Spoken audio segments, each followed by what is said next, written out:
What's up, everyone? It's the CXC boss, and today we're breaking down section 3 of your syllabus, which is Consumer Arithmetic. We already started with profit and loss, the profit and loss percentage, tax, discounts on our last video, so you should definitely check that out before you check out this. And today we're doing compound interest and just finishing consumer arithmetic of the syllabus in a whole so that we can move on sets. So, this topic normally scares a lot of students at first, but once you understand the idea behind it, it becomes one of the easiest topics in consumer arithmetic. So, compound interest is basically interest earning more interest. That's the whole secret. So, with simple interest, the bank only calculates interest on the original money, but with compound interest, the interest gets added to the money each year. So, the next year you earn interest on a bigger amount. So, I have just a small example here, which says imagine you put 10,000 in a bank for 2 years at interest of 10%. So in year 1,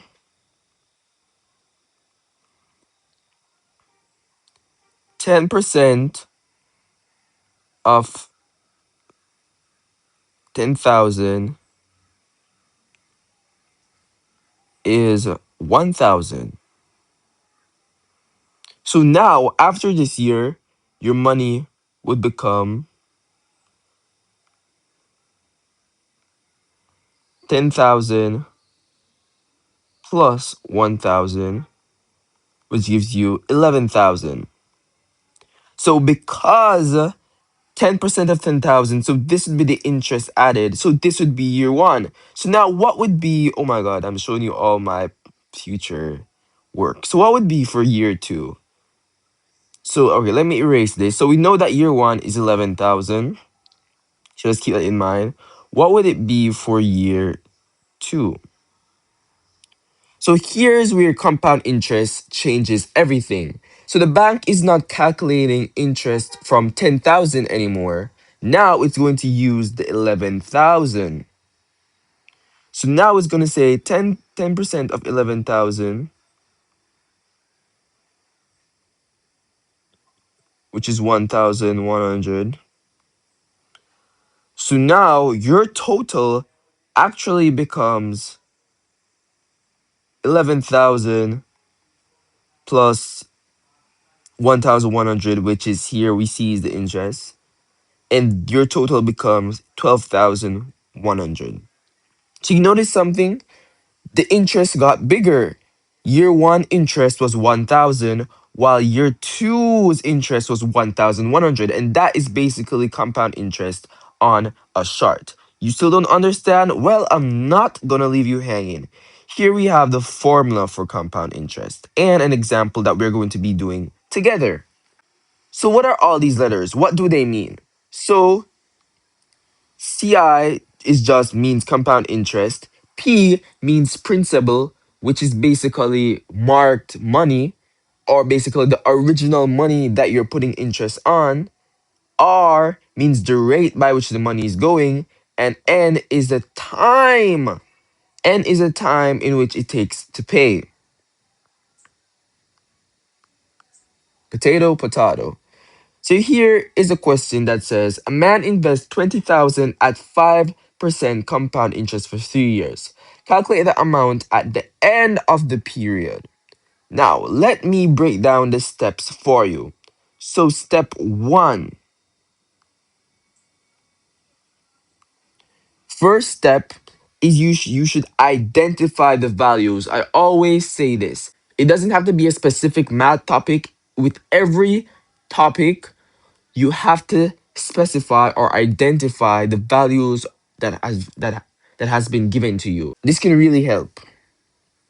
So we see here that a man invests 20,000. So the P, which means principal, would be $20,000. We see that the rate in which it's the interest is being done at is 5%, and we see that the time taken is 3 years. Right. So now after we have identified all of these, what should we do next? So now we start to substitute the formula. So CI equals 20,000. Remember your bracket. 1 plus the time that it takes, which is 3 years. No, the rate, I'm sorry. Over 100 and the time that it takes, which is 3 years. And that is how you do that. Now, now, now the next step after doing this is that now you substitute the formula. So it's known in math to do the thing that is in the bracket first. So let's do that right real quick. So first let's do 5 over 100, which is 0.05. Let's put that at 3. Then let's put back our 20,000. So I hate when people like skip steps. Like that can really throw you off. I do steps for each and every one.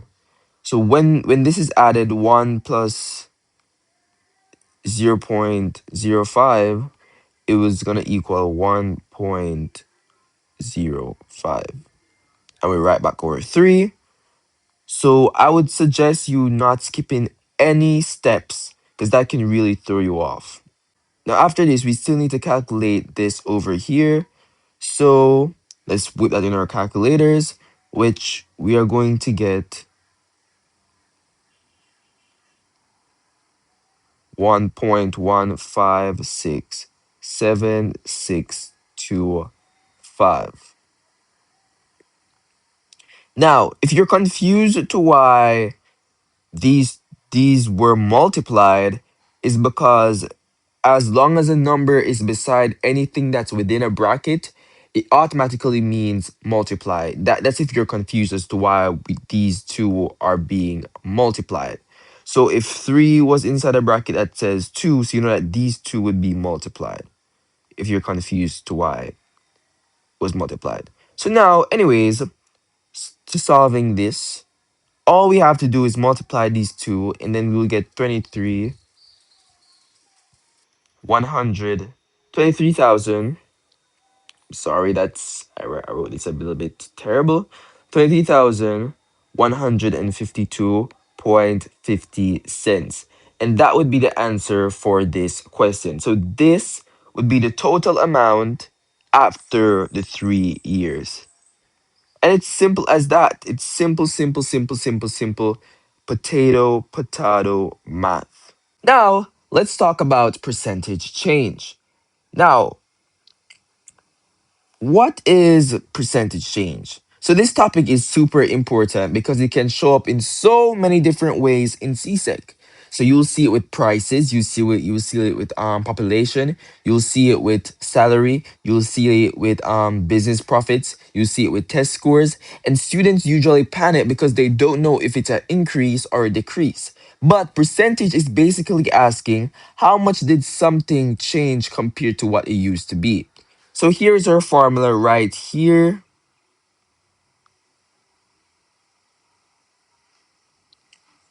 which says percentage change equals change divided by original times 100. Right. So here's an example right here. So it says a phone price went up from 20,000 to 25,000. Find the percentage change. Okay. So first step is for us to find the change. So how much did it actually change by? And all we have to do is subtract the 25,000 by the 20,000. So it's asking us how many was it an added change? Was it a subtracted change? How much did it change? And obviously to do that you have to subtract it by the bigger number by the smaller number. So the change would be 5,000. I'm literally running out of space. I'm so sorry. But yes. So the change would be 5,000. And now the next step is to divide by the original, right? So after we find the change, we're now going to divide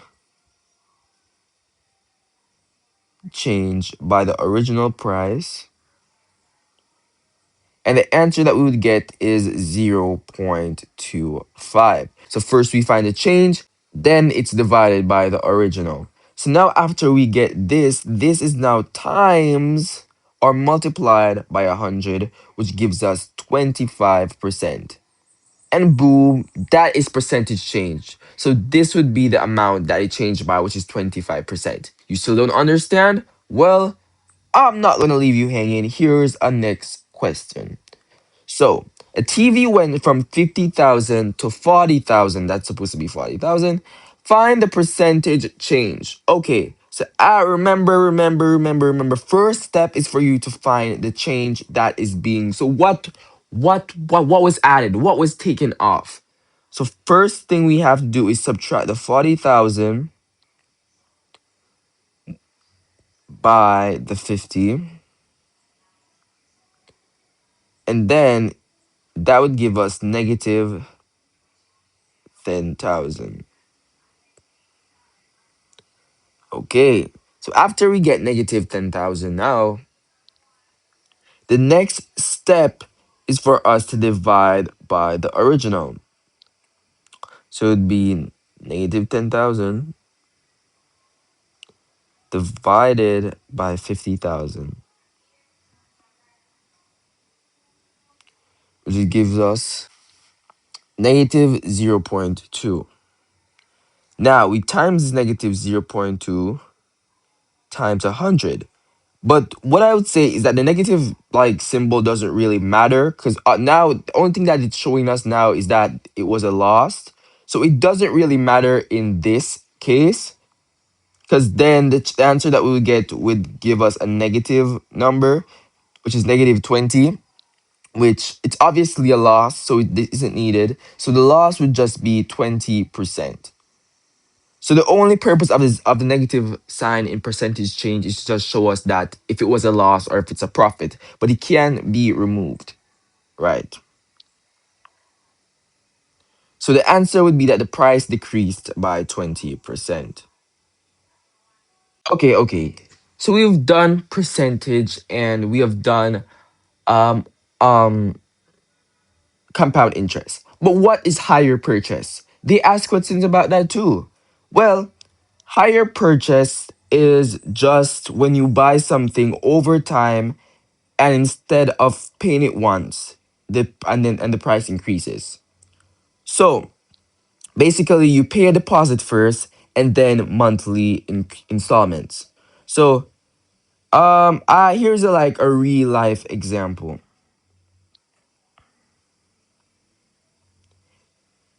Imagine you want a fridge, but you don't have enough cash, and the store says pay 20,000 now, then 5,000 monthly for 12 months. This is what hire purchase is. So you don't have the money now, so you're paying your first installment, and then for the rest of the months, you pay another installments, and usually it ends up being higher than the original price, which I would just say, well, it's kind of like backhanded, but you know, so to find a higher purchase price, that is the deposit plus the total installments.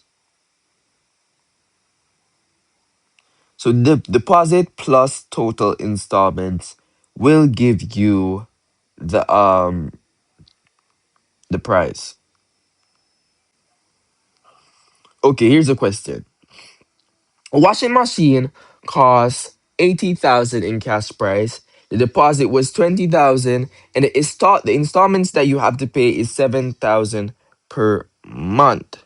Okay. So first step is for you to find the total installments. So it says that you're paying 7,000 for 12 months. And I didn't say this, but hire purchase has to be done in months, which would give you 84,000. So that is what you are paying. So this is your total installments. Then now we should add the deposit plus our total installments, which gives us 104,000. What is this 104,000? This is the higher price purchase. So this is the payment that you're going to pay in total, right? Are you confused? Well, let me break it down for you. So this would be your your deposit. So this is what you pay so that you can get the opportunity to even do the higher purchase. This is your first purchase, your deposit. This is the total amount of installments that you're going to be end up paying after the 12 months. And when those two are added, you get your total higher purchase price. And it is simple, simple, simple, simple, simple as that. Thank you guys so much for watching my video. I'm going to be doing Thank you guys so much for watching my video. Thank you guys so much for watching my videos. I'm going to be doing videos on the entire mathematics syllabus. So if you need help, you can watch them. I'm going to put them in a little playlist so they're easy to find. But this is the CXC boss and I am signing out. Thank you so much for watching.